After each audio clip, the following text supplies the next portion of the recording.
Guys, today I'm going to be installing a new sprayer in this shower. I did not like the way that this one was poked out. It just stuck out way too far. So I actually found this one and just wanted to go with a different style. So we're going to be just swapping out sprayers. I've gone ahead and taken out the old one, getting ready to put on the new one.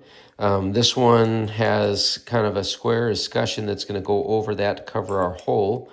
And I'm going to just dry fit that real quick just to make sure that escutcheon is going to cover our little hole, and it is going to be just fine. So I'm going to go ahead and get that done.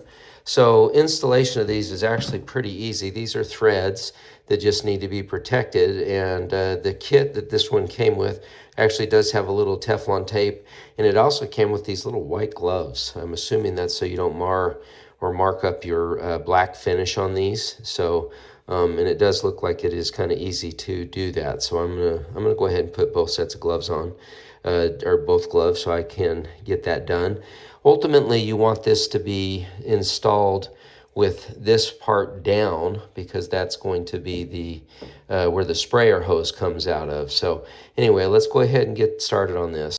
All right, so you're going to basically start with just some Teflon tape. They send you with the spool of this. And since it's the thin kind here, I'm going to do a minimum of 4. And then you always want you want the tape to chase the way that it is going in. Meaning that when you're screwing this in, you want the threads to be going the same way, so it doesn't fight against it, and you're able to get that tape on there without having it peel the tape off. So you'll see what I'm talking about if you're not familiar with that, but you'll see what I'm talking about when I go ahead and put this on. And this is kind of thin. I normally do 4 full wraps. It doesn't look like I'll need to do much more than that, but I like, like anything, too much of a good thing can be a bad thing, so you don't want it to be so thick that you can't get your threads to engage. But at the same time, you want it to be thick enough that no water, because you have to think water is going to be pushing through that at whatever PSI you have in your house.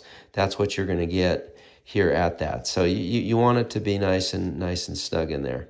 So that's going to do it for that right there. And one of the things I like to do with the Teflon tape too is to kind of just really rub it into the threads like this, and that you can start to see how it forms inside those ridges, but that also helps it from slipping out on you. So when you go to put that in here, so I'm just going to go ahead and get that started and go. Now, looks like I'm only going to get probably about 4 or 5 rotations, which should be enough. Let's see. Yeah, that's going to go in there. Good. And we may need to get some channel locks here real quick. Okay, so with that on, the only thing I had to do was to make the hole a little bigger just so that I could get this seated. That little shower stub out was buried back in that wall a little bit, and I didn't think I was going to get enough threads on it, so I made that hole a little bigger. I do need to put some silicone around this to watertight it. But basically with this kind of extension on it, I really didn't need a set of channel locks to seat that. You don't need to like crank these to an nth degree. You count your silicone tape on there, your Teflon tape, and just count that good, and away you go. So anyway, these connections, the ones connected to the sprayer and that, have a rubber washer in it, and you don't need to wrap those. You just seat them tight, and that rubber washer will keep water from coming back up. So anyway, I'll go ahead and get some silicone and get that done. But all in all, that provided a nice clean look in the shower. Way better than this big monstrosity that stuck out so far. This snugs up against the wall, barely 3 inches out from the wall. Low profile here. You can direct that spray. I'll have it pointed away from the shower door when you get in.